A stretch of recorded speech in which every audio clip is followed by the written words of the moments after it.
ใบสูงค่ะเหมือนในค่ะก็ติมาเฮ็ดต้มยำกระดูกหมูอ่อนเลยค่ะกำไมเขาก็ติมาต้วยเครื่องอันค่ะแห้นไว้ค่ะ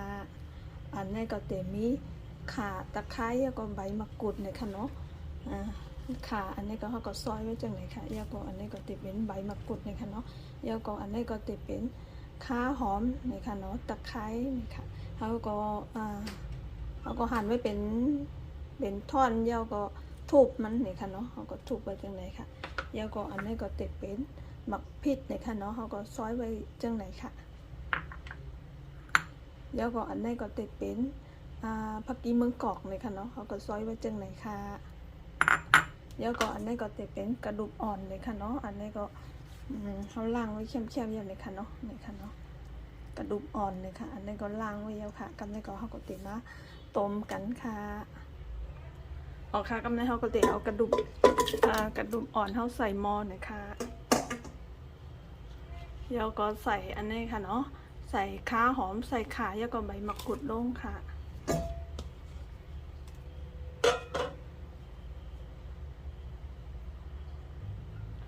แล้วก็ใส่น้ำเลยค่ะ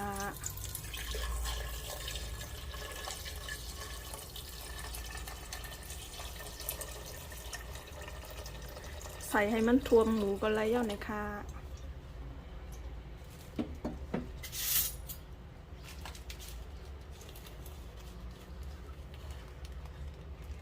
แล้วก็ใส่เกลืออีกหนึ่งก่อนค่ะ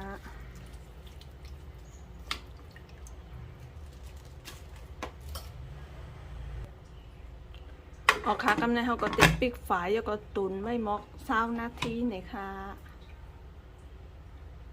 ค่ะในก็ซุกย่างเนี่ยค่ะเนาะเขาก็ปั้นให้มันเย็นแล้วจ่องไปผุยมันเนี่ยค่ะเนาะนี่ค่ะ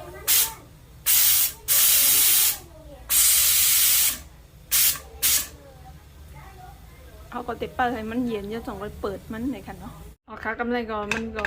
เย็นแล้วเนี่ยค่ะเนาะเย็นแล้วกำไรเขาก็ติดมาผุยด้วยเนี่ยค่ะเนาะ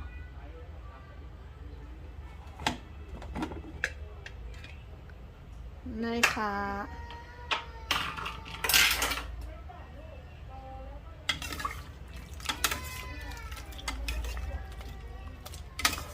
เปื่อยแล้วเนี่ยค่ะเนาะ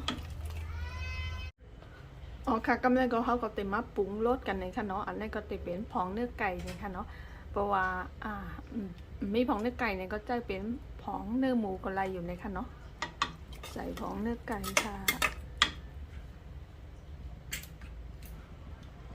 เดี๋ยวก็ใส่น้ำปลาเนี่ยค่ะเนาะน้ำปลาก็โรยใส่น้ำเนี่ยค่ะเนาะมือเขาต้มกระดูกหมูอันต่างเขาใส่ไว้เกลือเย้าเนี่ยค่ะเนาะอันนี้ก็โรยใส่น้ำค่ะกูมันเจ้มค่ะเดี๋ยวก็ใส่น้ำตาลปิ๊บในค่ะเนาะอีกหนึ่งค่ะ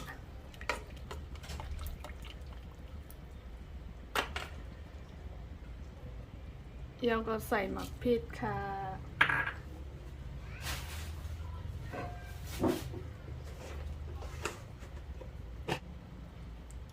เดี๋ยวก็ใส่หมักพริกผงค่ะ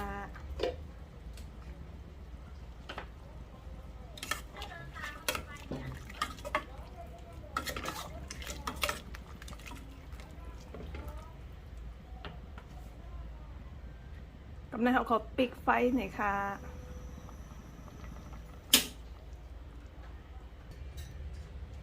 เดี๋ยวก็ใส่น้ำหมักพร้าค่ะผักกีเมืองเกาะค่ะเดี๋ยวก็คนให้มันเข้ากันก็กินเลยเย่าหน่อยค่ะต้มยำกระดูกหมูอ่อนเท่าไรเย่าหน่อยค่ะเนาะเนี่ยค่ะเนาะหน้าตามันก็เป็นจังไรค่ะ